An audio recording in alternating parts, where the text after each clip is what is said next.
കോഴിക്കോട് താമരശ്ശേരിയിൽ സ്കൂട്ടറിന് മുന്നിൽ തെരുവുനായ ചാടിയ അപകടം. സ്കൂട്ടർ നിയന്ത്രണം വിട്ട് മറിഞ്ഞ് 2 യുവതികൾക്ക് പരിക്ക്. പേരാമ്പ്ര സ്വദേശികളായ ആത്ര എന്നിവർക്കാണ് പരിക്കേറ്റത്. വിവരങ്ങളുമായി ദിലിഷ തിലകൻ ചേരുന്നുണ്ട്. ദിലിഷ, ഈ സംഭവം ഇത് എപ്പോഴാണ് ഈ അപകടം ഉണ്ടാകുന്നത്?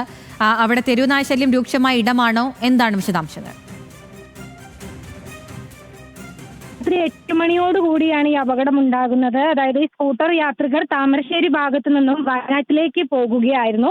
ആ സമയത്താണ് സ്കൂട്ടറിന് മുന്നിൽ തെരുവുനായ ചാടുന്നത്.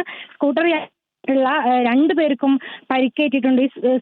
ഈ തെരുവുനായ ചാടിയ സമയത്ത് തന്നെ, കുറുകെ ചാടിയ സമയത്ത് തന്നെ സ്കൂട്ടർ നിയന്ത്രണം വിട്ട് ഉടനെ തന്നെ തൊട്ടടുത്ത പറമ്പിലേക്ക് മറിയുകയായിരുന്നു. 2 യുവതികൾക്കാണ് പരിക്കേറ്റിട്ടുള്ളത്. പേരാമ്പ്ര സ്വദേശികളാണ്. ആതിര എന്നിവർക്കാണ് പരിക്കേറ്റിട്ടുള്ളത്.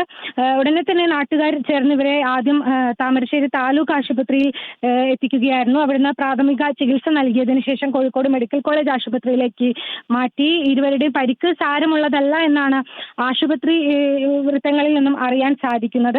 ഇതിൽ എടുത്തു പറയുന്ന മറ്റൊരു പ്രധാനപ്പെട്ട കാര്യം, ഈ പ്രദേശത്ത് അഖില സൂചിപ്പിച്ചതുപോലെ തന്നെ തെരുവുനായ ശല്യം ഉള്ള ഒരു സ്ഥലമാണ്. ഇന്നലെ ഇവിടെ താമരശ്ശേരി ചെക്ക് പോസ്റ്റിന് സമീപത്ത് തെരുവുനായ ബൈക്കിന് മുന്നിൽ ചാടി നിയന്ത്രണം വിട്ട് ആ ബൈക്ക് മറിയുകയും ഒരു വീട്ടമ്മ മരിക്കുന്ന ഒരു സാഹചര്യം ഉണ്ടായിരുന്നു. തലയ്ക്ക് ഗുരുതരമായിട്ട് പരിക്കേറ്റിട്ടാണ് വീട്ടമ്മ മരിച്ചിട്ടുണ്ടായിരുന്നത്.